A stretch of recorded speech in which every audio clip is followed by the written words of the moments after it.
Hari ini kita sama-sama belajar firman Tuhan dengan tema hidup berdampak dan maksimal. Tapi untuk ibadat 5 ini saya akan ajarkan yang kecil di tanganmu dipakai Tuhan. Katakan, yang kecil di tanganku dipakai Tuhan.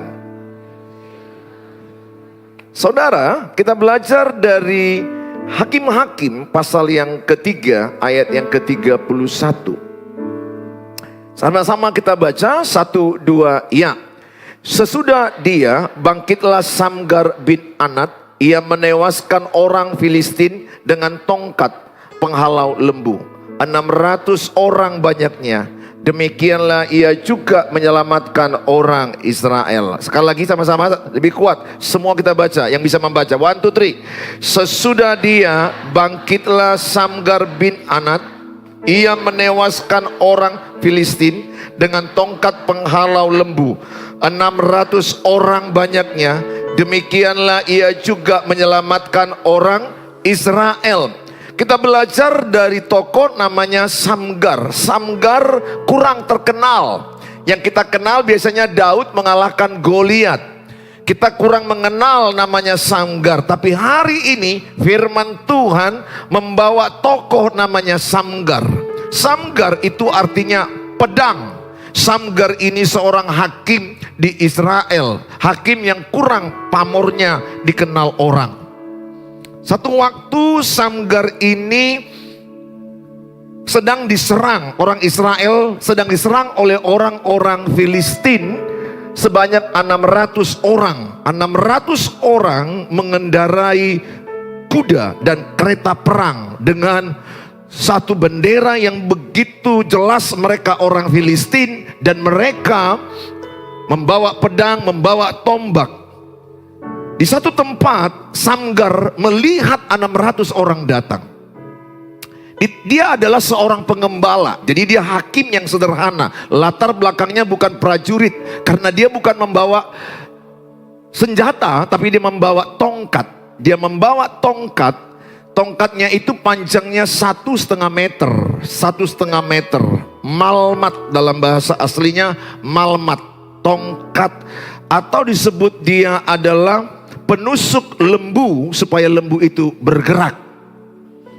Di sini juga bisa juga aku pakai untuk melotok yang tidur. Mana tahu ada yang ketiduran. Saudara, penusuk lembu, penghalau lembu, supaya maju, supaya maju. Jadi dia ini dengan senjata yang sederhana datang orang Filistin yang dikenal ahli perang, 600 orang.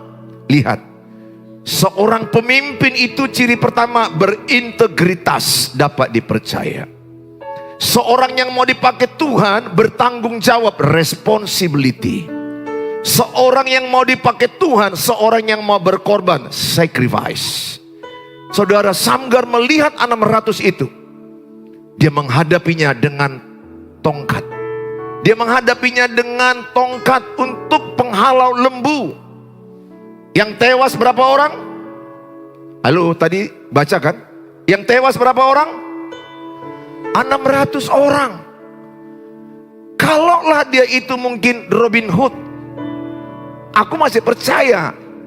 Robin Hood, tanya sebelahnya, kenal nggak kau Robin Hood Simanjuntak? Kenal nggak? Robin Hood, pernah nonton film Robin Hood? Nah, ini zaman Kamila mungkin ya, zaman Najolo ya. Robin Hood itu adalah orang yang ahli memanah. Memanah dia, jadi sekali tembak panahnya bisa sampai puluhan. Nah, mungkin matilah 600. Tapi kayak manalah seorang Samgar bisa mematikan 600 dengan ini. Tewas 600, yang di tangannya yang sederhana, yang di tangannya yang minimal, fasilitasnya yang minim. Tapi dia tidak menyerah, tapi dia tidak mundur. Pertanyaanku sama saudara, apa yang di tanganmu sekarang? Apa yang di tanganmu? Saya berdoa, yang di tanganmu yang kecil dipakai Tuhan menjadi besar luar biasa. Yang di tanganmu yang sederhana dipakai Tuhan luar biasa.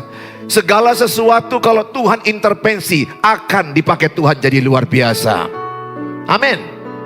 Oleh karena itu kita belajar poin pertama, supaya saudara tidak mengeluh dengan apa yang di tanganmu. Dan jangan suka membandingkan apa yang di tanganmu dengan apa yang di tangan orang. Jangan bandingkan gadgetmu dengan gadget yang sebelahmu. Nggak usah, nanti capek kali kau nebak-nebak lebih mahal gadget dia. Orang bilang rumput tetangga selalu lebih hijau. Nah saudara, yang pertama kita akan belajar maksimal meski terbatas dan sederhana. Kita belajar saudaraku dari seorang Samgar yang kurang terkenal. Latar belakangnya pun orang sederhana, permahan. Seorang pengembala. Lihat Daud dipilih Tuhan. Seorang pengembala domba-domba, 2-3 ekor domba. Ketika Isai datang ke rumah, ketika Nabi Samuel datang ke rumah Isai, ayahnya Daud. Nabi Samuel melihat anak-anak Isai. Nomor 1 dari Eliab, Syama, Abinadab. Orangnya tinggi besar, ahli perang, jam terbang tinggi. Tapi Nabi Samuel berkata, bukan ini pengganti Saul. Kemudian Nabi Samuel bilang kepada Isai, ayahnya Daud, masih adakah anakmu yang lain? Masih, sedang marmahan, sedang mengembalakan domba-domba di padang. Panggillah, kalau tidak kau panggil kita tidak makan. Dipanggillah anaknya yang paling kecil, anak Isai, Daud, elok kemerah-merahan. Dia datang berlari-lari. Dia terbiasa mengembalakan domba-domba. Dia terbiasa di padang. Dia nggak pernah mikir jadi raja. Dia tidak pernah mikir menjadi orang nomor 1 di Israel. Yang dia pikir bagaimana 2-3 ekor domba makan di padang. Cukup. Dia hanya setia mengerjakan itu. Setia mengerjakan perkara kecil. Dan Tuhan akan percayakan perkara besar. Saudara, kita kagum dengan Bapak Presiden, Bapak Jokowi. Bapak Jokowi itu biasanya hidup dengan sederhana di Solo. Bahkan dia sering mandi-mandi di sungai di Solo. Saya baca autobiografi daripada Pak Jokowi. Seorang pengerja kayu yang membuat alat-alat perabot. Dia nggak pernah terpikir jadi presiden. Saya melihat fotonya dari masa dia tamat dari UGM, Fakultas Kehutanan. Sederhana. Tapi lihat, dunia kagum dengan dia. Nggak hanya Indonesia, dunia kagum dengan Pak Presiden Jokowi. Dunia sangat menghormati dia. Yang saya pelajari dari buku itu adalah dia begitu setia dengan perkara kecil. Saya mau katakan apa yang di tanganmu sekarang. Tokoh TB Silalahi, saya baca bukunya. TB Silalahi itu di Balike. Dari Balike. Hidup yang sederhana. Nggak pernah terpikir menjadi orang sehebat itu. Menjadi jenderal. Menjadi orang yang terkenal. Berpengaruh, berdampak. Maksimal. Nggak pernah kepikir. Tapi dia setia mengerjakan mulai dari hal-hal kecil. Saya mengunjungi museumnya ada di Balike. Menginspirasi saya bagaimana melahirkan tokoh-tokoh nasional. Khususnya orang kita Batak. Bagaimana supaya generasi Batak ini bangkit. Makanya dia membangun sekolah Yayasan Soposurung. Salah satu guru lesnya saya. Saya masuk menjadi guru di situ. Saya melihat sekolah itu luar biasa. Puji Tuhan kalau ada sekarang Bapak Panjaitan yang membangun Del, yang membangun sekolah Del. Ada jemaat kita yang masuk sekolah sana, lulus tamat SMP, di SMA di sana. Persaingan yang begitu ketat. Dia sekarang bagaimana membangun supaya tanah Batak orang-orangnya semangat dalam pendidikan, khususnya juga buat Indonesia umumnya. Artinya apa? Hal-hal yang sederhana. Saya hanya katakan kepadamu, jangan mengeluh apa yang di tanganmu. Akhirnya Tuhan berkata, 1 Samuel 16 ayat 7, Tuhan melihat hati manusia. Tuhan melihat hati manusia. Manusia melihat apa yang di depan mata. Sering sekali kita kagum dengan apa yang di depan mata. Tapi Tuhan gak kagum dengan apa yang di depan mata. Halo? Penampilanmu ini sekarang kan dilihat orang. Penampilan saya dilihat orang. Tuhan gak kagum dengan penampilan saya. Sama sekali enggak. Tuhan sama sekali gak kagum dengan penampilan saudara. Sehingga saya berharap gak usah saudara terlalu mati-matian untuk penampilan. Jangan ya. Cukupkanlah dirimu dengan apa yang ada padamu. Ingat, biaya hidup itu murah. Gaya hidupmu yang mahal. Bilang sebelahnya, kurangi gayamu. Gak suka aku kau banyak gaya. Bilang sebelahnya, aku suka orang sederhana. Ya, karena banyak orang mau mati demi gaya. Beli handphone, cicil. Ya, kalau kau mampu bayar gak apa-apa. Ya, beli nanti bendo, cicil. Bendo pun cicil 1.000 sehari. Aduh, janganlah kau mati demi gaya. Kami juga laki-laki. Laki-laki di sini saya harapkan jangan terlalu mau tertipu dengan wanita yang suka gaya. Dengar, karena kau nanti repot mengurus gayanya. Hai laki-laki, jangan kau terlalu tertarik dengan wanita yang begitu terlalu cantik. Karena untuk merawat kecantikannya mahal, bos. Mahal. Kan banyak pria ini kadang-kadang gak tahu untung. Aku ingin yang cantik. Ya kalau kau ingin yang cantik, bayar uang perawatan kecantikannya. Tuhan sama sekali tidak tertarik dengan penampilan kita. Tapi Tuhan tertarik dengan hatimu, dengan hatimu, dengan hatiku, dengan hati kita, dengan setiap hati kita. Tuhan tertarik. Makanya mau saya katakan sama saudara, saudara tidak bisa menyenangkan semua orang. Dan saudara harus sadari, banyak orang salah sangka samamu. Kenapa orang bisa salah sangka samamu? Karena orang gak tahu hatimu. Jelas dong, dia nebak-nebak. Apa yang di hatimu, apa yang di hatimu, ditebak-tebak. Jadi mereka tidak tahu isi hatimu, maka mereka banyak salah sangka. Sok tahu. Dan sok benar. Dan akibatnya menggosip, menghakimi. Banyak orang seperti itu. Maka saya kasih resep samamu ya. Kalau mau hidup sehat, miliki resep EGP. Emang gue pikirin. Gak perlu engkau repot dengan kata orang. Yang penting kau sesuai firman Tuhan. Tidak melanggar undang-undang. Engkau tidak mengganggu orang. Dan engkau tidak minta makan sama dia. Gak usah kau dengar apa kata orang. Semalam ada orang yang nangis ke saya gara-gara kata orang. Dia kayak mana ya Pak, kalau semua nanti orang gosip saya di kantor itu. Padahal maksudku gak begitu. Kayak mana ya Pak, saya terangkan. Gak perlu.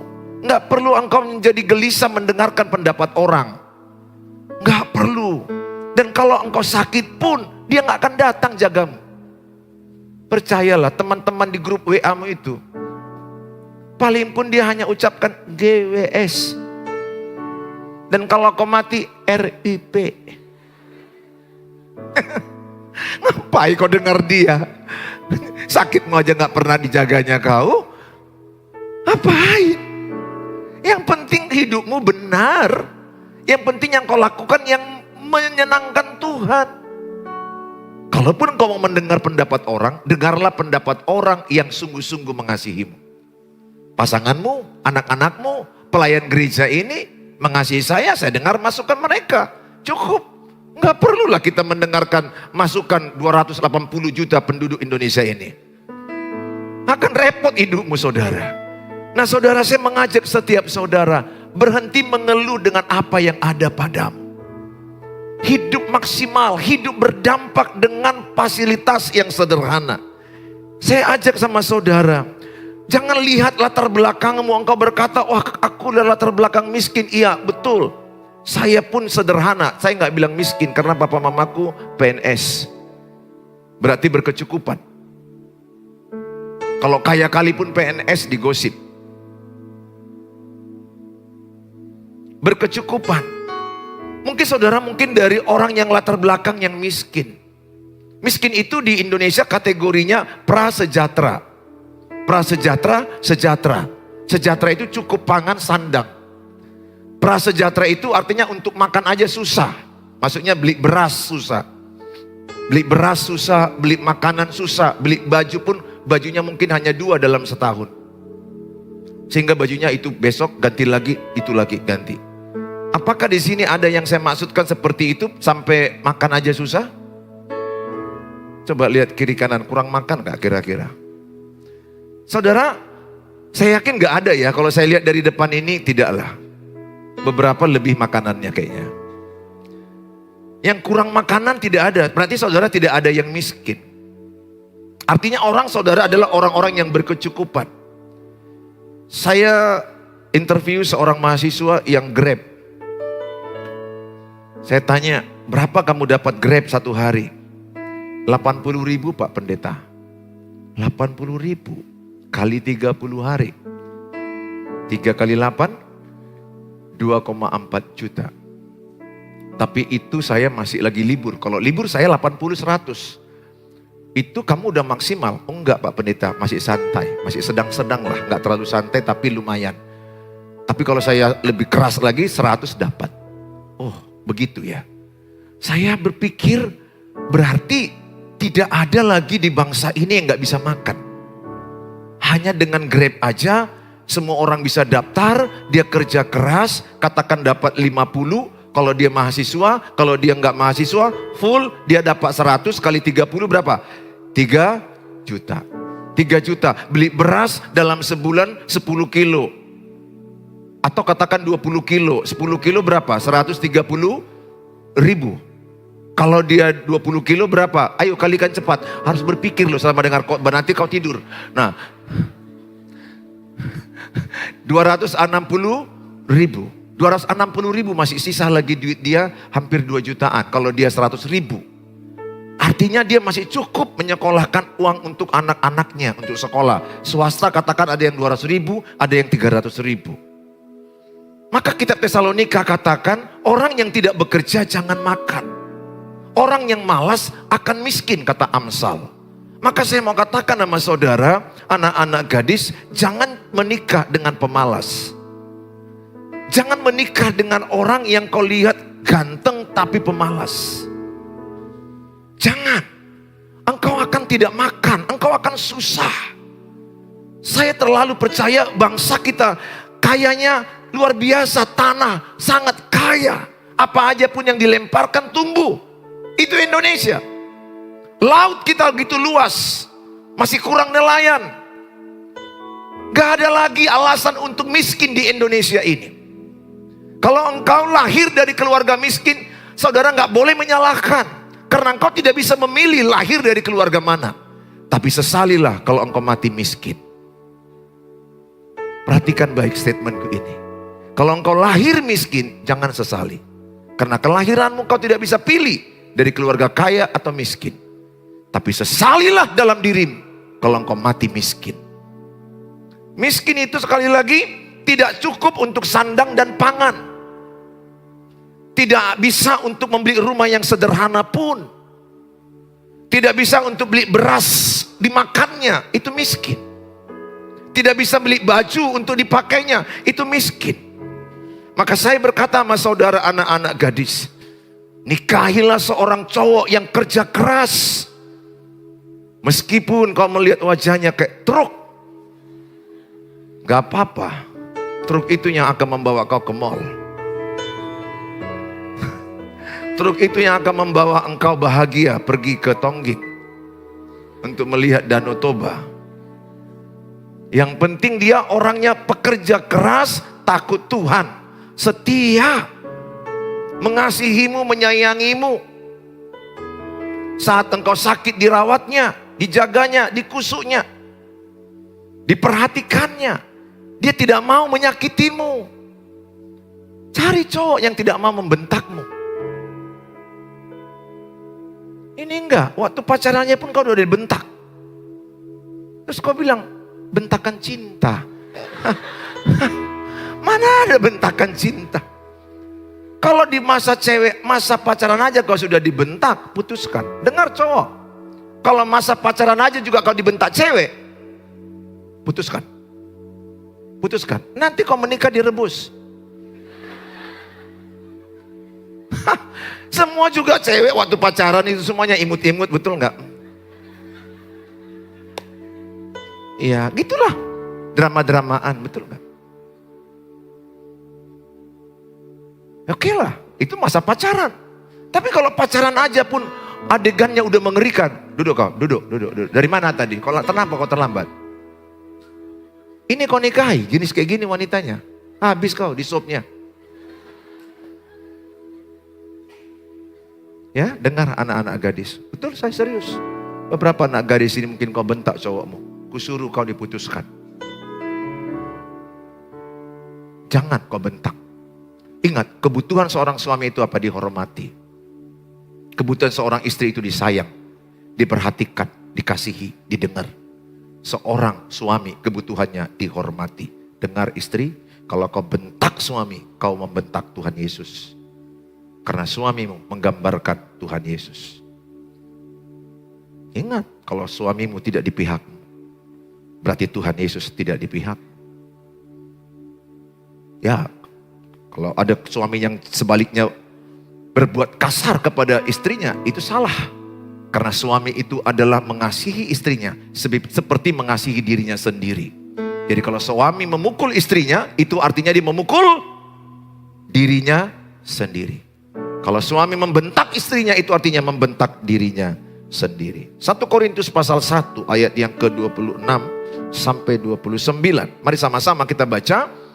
1 Korintus 1 ayat 26 sampai 29. 1-2 ya.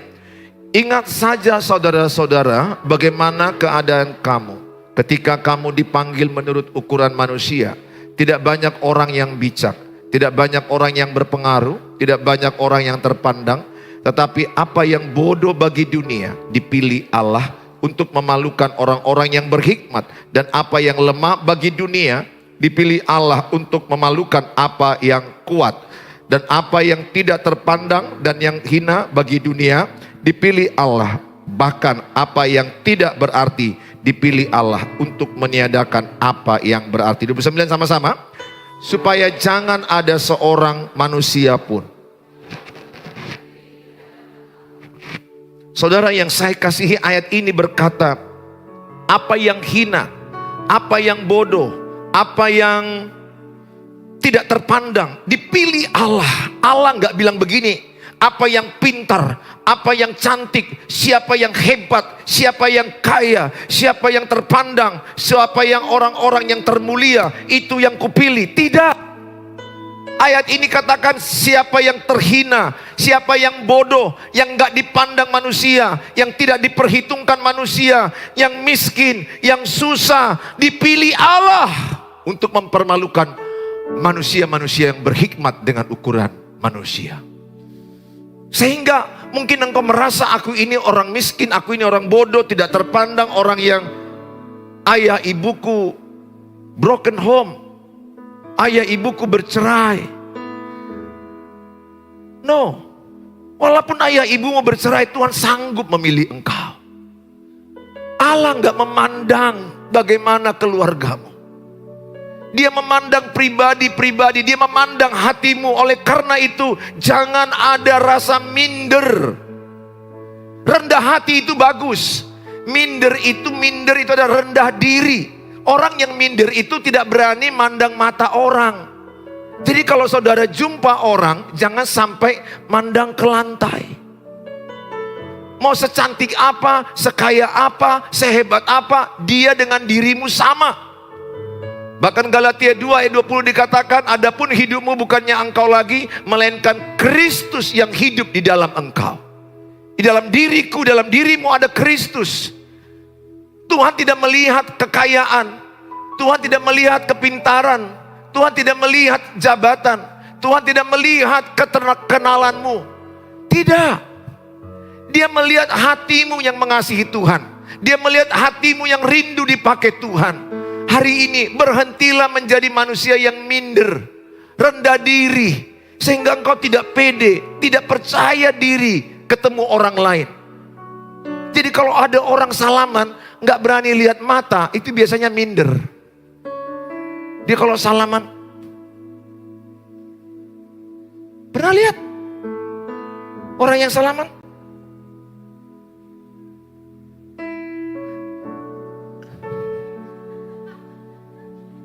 Entah kemana dilihatnya. Kalau salaman itu lihat wajah ke wajah. Gak perlu lupakan masa lalumu. Udahlah, Tuhan tahu kok yang lalu cerita hidup. Tuhan tahu siapa keluargamu. Tuhan tahu bagaimana latar belakangmu. Tuhan tahu siapa Samgar.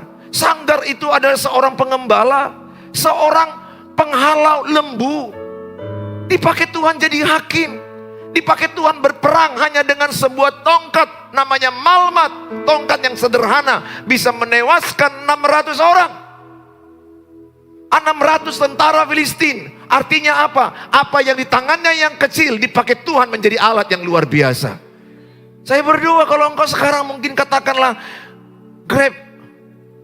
Mungkin engkau membawa makanan, GoFood. Atau mungkin engkau membawa penumpang. Ayo semangat. Sambil kuliah, di depan engkau disiapkan Tuhan jadi manajer. Satu perusahaan di Amerika yang sangat luar biasa mengangkat seseorang menjadi seorang komisaris direktur utama. Hanya seseorang yang dijumpai oleh sang direktur ini ketika dia berhenti di lampu merah. Pemilik usaha Amerika, pemilik perusahaan terkenal di Amerika, perusahaan mobil yang terkenal. Ketika dia berhenti, seorang anak muda dengan semangat melap kaca. Melap ada supaya embunnya, supaya jangan sampai jadi terhalang pandangan, dilapnya. Setiap kali dia lewat situ dilihatnya dilapnya tanpa dia minta uang. Hal yang sederhana melap dengan hal yang sederhana. Ketika ada pemilihan manajer, maka dia teringat ada seorang yang begitu awet merawat. Maka dia dipanggil dan menjadi seorang komisaris utama yang luar biasa. Hal yang sederhana yang mungkin enggak pernah kau pikirkan dudukan itu yang akan datang. Engkau tidak akan pernah pikirkan itu engkau akan miliki. Seperti Daud hanya mengembalakan 2-3 ekor domba karena dia setia. Lukas dikatakan pasal 16 ayat 10. Setiap perkara kecil Tuhan percayakan perkara besar. Engkau tidak melihat ke depan. Saya juga enggak langsung seperti ini. Aku tahu diriku bagaimana di masa-masa kecilku. Yang kulakukan adalah hal-hal kecil. Jatuh bangun. Tuhan angkat. Dengar anak-anakku, anak-anak muda, anak-anak gadis. Engkau tidak melihat 5 tahun ke depan jadi apa dirimu. Kalau engkau setia dengan apa yang di tanganmu. Kalau ada yang di tanganmu handphone, gunakan handphonemu yang baik, yang positif, yang berguna. Jangan gunakan handphonemu untuk judi online. Jangan gunakan handphonemu untuk pornografi. Gunakan handphonemu untuk pendidikan, untuk firman Tuhan. Hal-hal yang rohani, hal-hal yang membangun. Atau katakanlah skill yang ingin kau kuasai. Saya percaya kalau engkau menguasai satu skill, engkau menjadi orang hebat di bangsa ini. Satu bidang, setiap kita harus menguasai satu bidang. Pasti hebat. Saudara mungkin bidangnya hanya bagian ledeng, air aja. Itu aja terus kerjamu pagi, siang, malam. Sampai tahu betul kamu di mana kerat-keratnya itu. Lihat pegang gini aja, ukuran 15. Udah tahu, kenapa? Karena kau sudah menguasai sekali. Kalau engkau bagian reparasi HP aja terus kerjai. Pasti kau cukup, bahkan berkelimpahan. Kalau engkau ahli salon aja. Bahkan pun kau hanya lihat kepalanya gini-gini aja udah bisa. Hasilnya bagus loh. Karena jam terbang udah tinggi. Kalau kau ahli masak aja.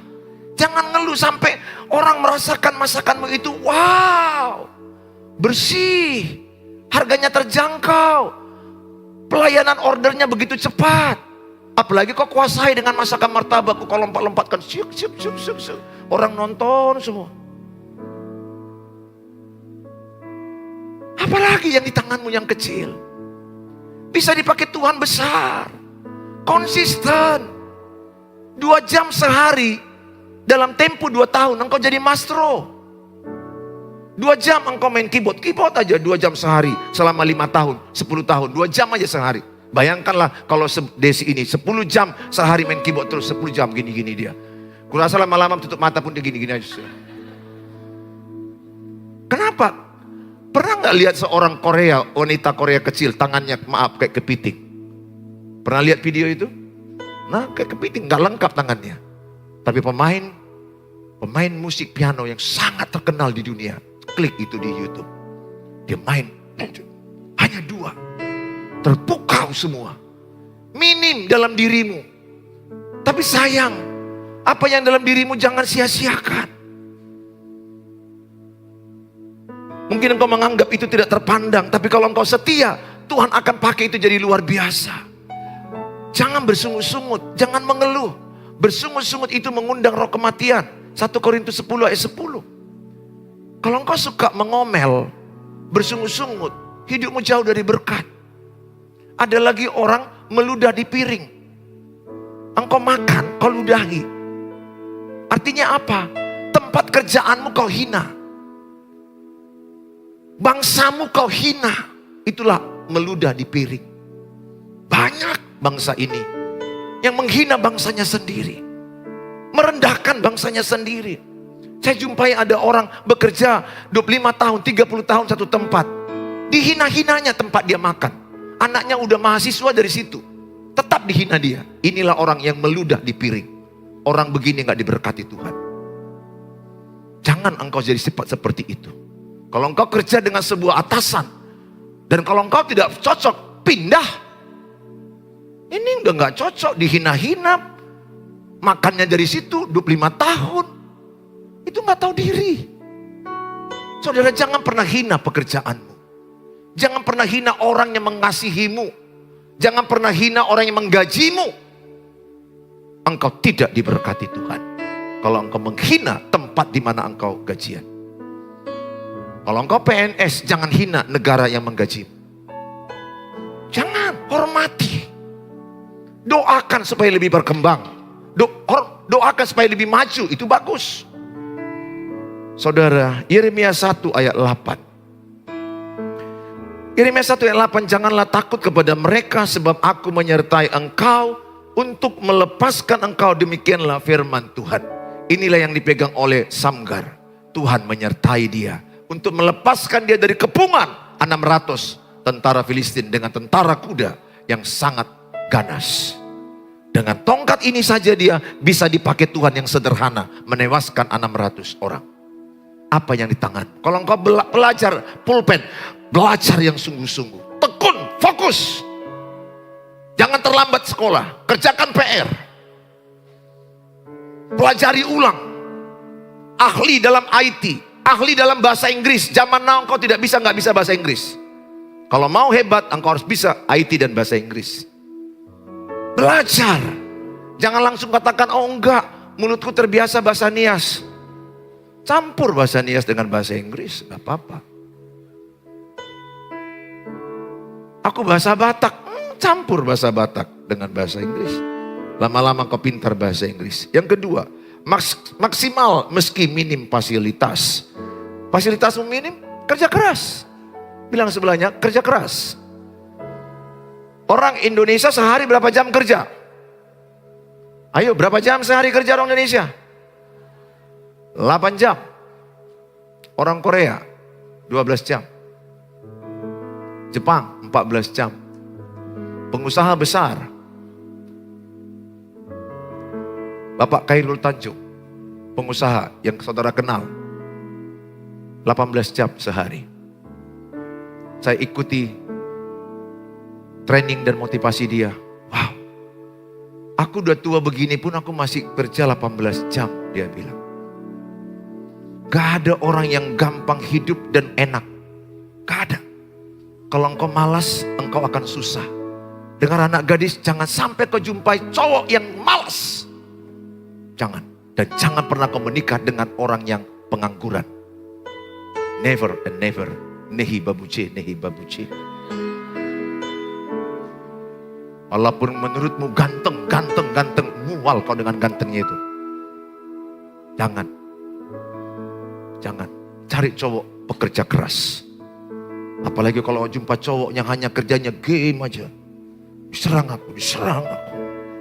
Nanti kau sudah mau lahiran, Pak, udah mau lahiran aku, Pak, aduh sakit, Pak. Tunggu, aku diserang.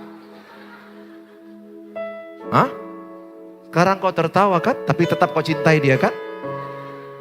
Jam 2 pagi masih game, 3 pagi masih game. Dan kau mau menikah dengan itu.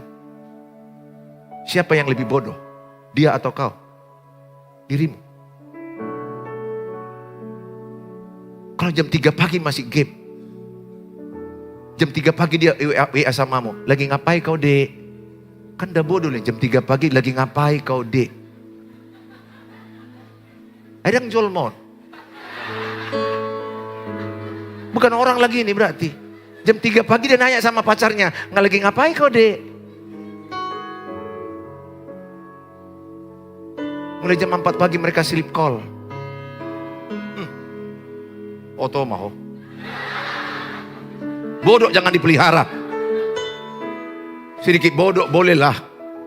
Tapi jangan bodoh bocor keliling. Jangan anakku ya. Anak boru hasiaku, boru nalagu, boru naburju. Jangan kau sampai menikah dengan orang pemalas. Jangan. Menikahlah kau dengan orang takut akan Tuhan, rajin. Karena hidup ini butuh uang juga. Ya, uang gak bisa datang hanya dengan, oh dia hamba Tuhan, kerjanya sembahyang, doa saja, haleluya, haleluya. Kami sermon dalam seminggu 2 kali. Persiapan ini 2 kali seminggu kami sermon para pendeta. Kami gak gampang-gampangan, rapat. Menara doa pagi. Awalnya kami bangun itu mulai jam-jam 6, jam 5, setengah 6, jam 6 kami udah kumpul. Kerja keras. Gereja ini pun gak bisa berkembang kalau malas. Ya, demikian juga engkau cowok. Cari cewek yang rajin. Walaupun kau lihat kakinya kesebelasan, gak apa-apa. Yang penting dia mantan pemain bola kaki kali, gak apa-apa. Yang penting semangat dia cari hepeng. Wah, semangat cari dana saudara. Semangat bekerja menolong engkau. Keluaran 4 ayat 2. Keluaran 4 ayat 2. Sama-sama kita baca. 1, 2 ya. Tuhan berfirman kepadanya, apakah yang di tanganmu itu? Apa jawab Musa? Tongkat. Jawab Musa apa? Tongkat. Tongkat dipakai Tuhan membelah laut merah. Tongkat dipakai Tuhan untuk menjadikan tongkat itu tangan Musa jadi ular. Ada mujizat. Apa yang di tanganmu? Grab sekarang ini. Jualan online. Sungguh-sungguh. Enggak selamanya juga engkau akan aman-aman dengan online. Bangun pengetahuanmu yang lain. Bangun pengetahuan. Kalau engkau sudah kuasai satu bidang, belajar lagi menguasai satu bidang yang lain. Ingat, itu tips. Karena kalau satu bidang aja, belum tentu satu bidang itu akan aman-aman terus. Saudara perlu menambahkan diri dengan bidang-bidang lain. Setelah engkau kuasai satu bidang, engkau boleh menambah satu bidang lain. Pengkhotbah 9 ayat 10. Sama-sama kita baca Pengkhotbah 9 ayat 10. 1, 2 ya. Segala sesuatu yang dijumpai tanganmu untuk dikerjakan, kerjakanlah itu sekuat tenaga, karena tak ada pekerjaan, pertimbangan, pengetahuan, dan hikmat dalam dunia orang mati. Kemana engkau akan pergi? Coba tangannya dua-dua pegang, sama-sama tengadakan. Katakan, apa yang di tanganku, ku kerjakan sekuat tenaga. Lebih mantap, katakan dengan iman. Apa yang di tanganku, ku kerjakan sekuat tenaga. Ku kerjakan untuk kemuliaan Tuhan. Sekuat tenagaku, aku bekerja. Itu lakukan. Lihat, kau andalkan Tuhan, engkau diberkati. Apa yang di tanganmu? Jual tomat, jual cabai. Kalau kau kerjakan sekuat tenaga, jual telur, Tuhan berkati. Engkau bisa menjadi produksi telur kemana-mana. Apa saja. Yohanes 6 ayat 9. Yohanes 6 ayat 9. Di sini ada seorang anak yang mempunyai 5 roti jelai dan 2 ikan. Tetapi apakah artinya itu untuk orang yang sebanyak ini? Ini adalah ketika Yesus diperhadapkan dengan orang-orang yang kelaparan. 5.000 laki-laki yang kelaparan. 5.000 apa? Laki-laki, lihat. Laki-laki kalau kelaparan reaksinya ngeri loh. Jangankan 5.000 orang kelaparan, satu laki-laki kelaparan aja udah ribut. Laki-laki ini kan paling gak bisa lapar. Kalau udah lapar, error. Makanya betul, serius. Perempuannya bisa, aku gak makan. Bisa loh. Kalian bisa skip, aku gak makan pagi, aku gak makan malam. Coba bapak-bapak kalian bilang kayak gitu. Ikut aku dong, skip makan malam. Mati mak. Istriku sering kali itu asal ku ajak, makan malam mak. Enggak, aku skip. Ya. Makan pagi pun kadang, ayo makan pagi. Enggak, aku skip, aku gak makan pagi. Ini enak aja wanita ini ya. Coba kami, makan pagi. Mari, langsung jelas dia. 5.000 laki-laki kelaparan, itu hanya laki-laki. Tambah istrinya, tambah 2 anaknya, 20.000. 20.000 orang kelaparan di hadapan Yesus. Dibawa oleh seorang muridnya, Andreas. 5 roti jelai sama 2 ekor ikan. Kemudian dia jumpa Yesus dan berkata, ini Yesus, ini guru. 5 roti jelai dan 2 ekor ikan. Tapi apalah artinya ini? Yang mau dikasih makan 5.000 orang laki-laki, tambah istri, tambah anak-anak, 20.000. Tapi apa yang di tangan daripada Andreas dipakai Tuhan, sisa 12 bakul. Apa yang di tangan? Sekolah yang terbaik. Sekolah yang terbaik. Jualan terbaik. Sebagai guru, sebagai perawat yang terbaik. Tepuk tangan bagi Tuhan Yesus.